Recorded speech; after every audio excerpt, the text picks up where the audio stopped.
अदनान अख्तार तुर्की के एक इस्लामी फिरके के रहनुमा और टीवी पे तबलीग करने वाली शख्सियत हैं। अदनान ने 1882 में इस्तांबुल में अपनी इस्लामी तंजीम की बुनियाद रखी थी। उस वक्त से लेकर अदनान अख्तार ने बहुत दौलत जमा की और अपने असर व सूख को बढ़ाया। अगरचे माहिरीन के मुताबिक ये जानना या मालूम करना मुश्किल है कि इनकी आमदनी का जरिया क्या है। अदनान अख्तार दुनिया में अपने मुतनाज़ा ख्यालात के अलावा अपनी पुरअयाश जिंदगी के हवाले से भी मकबूल हैं। वो इस्तांबुल के एक शानदार महल में रहते हैं, जहाँ से अक्सर औकात इनकी नीम बरना ख़वातीन के दरमियान तस्वीर सामने आती हैं। इनके पैरोकार शहर के महंगे इलाकों में रहते हैं और इन्हें अपने अपार्टमेंट से बराह रास्त देख सकते हैं। मजहबी मुबल्लिग अदनान अख्तार का सबसे मुतनाज़ा पहलू इनकी ख़वातीन पैरोकार की फौज है, जो बहुत ज़्यादा हार श्रृंगार करती हैं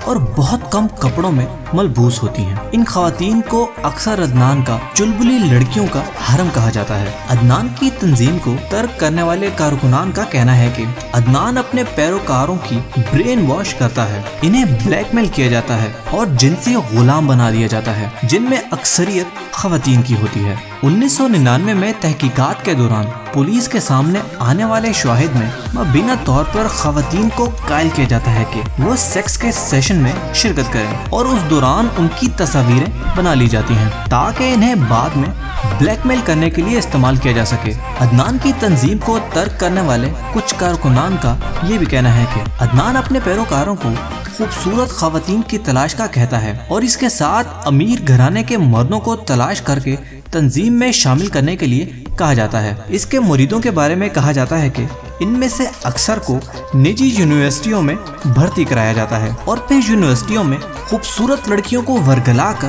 तंजीम में शामिल करने का प्लान बनाया जाता है और इन तंजीम में शामिल करवाया जाता है। तंजीम में शामिल होने वाली ख़वातीन के रिश्तेदारों का भी कहना है कि एक बार भर्ती होने के बाद खानदान के साथ राब्ता मुंतका हो जाता है और दोबारा फिर अपने खानदान से कभी राब्ता नहीं कराया जाता। अब अदनान को इसके 235 पैरोकारों के समेत मुख्तलिफ इल्ज़ामात में गिरफ्तार कर लिया गया है। जहां अक्सर लोग इसकी गिरफ्तारी पर खुश हैं, वहां काफी लोग ऐसे भी हैं जो अदनान को एक शरीफुल नफ्स इंसान समझते हैं और इसकी गिरफ्तारी को एक प्रोपेगेंडा समझते हैं। उम्मीद करते हैं दोस्तों कि आपको आज की एपिसोड पसंद आई होगी। अगर आप इसी तरह की और भी अच्छी और इंटरेस्टिंग वीडियोस हमारे चैनल पे देखना चाहते हैं तो हमारे चैनल को सब्सक्राइब करें और ऊपर दिए गए घंटी के निशान को दबाएं ताकि आपको हर न्यू वीडियो का नोटिफिकेशन मिल सके। इस वीडियो को लाइक करें और कमेंट करके अपनी राय का जरूर इज़हार करें। अगर आप चाहते हैं कि हम आपके पसंद की वीडियो बनाएं तो हमें कमेंट में लिख के जरूर बताएं। मिलते हैं अगली एपिसोड में।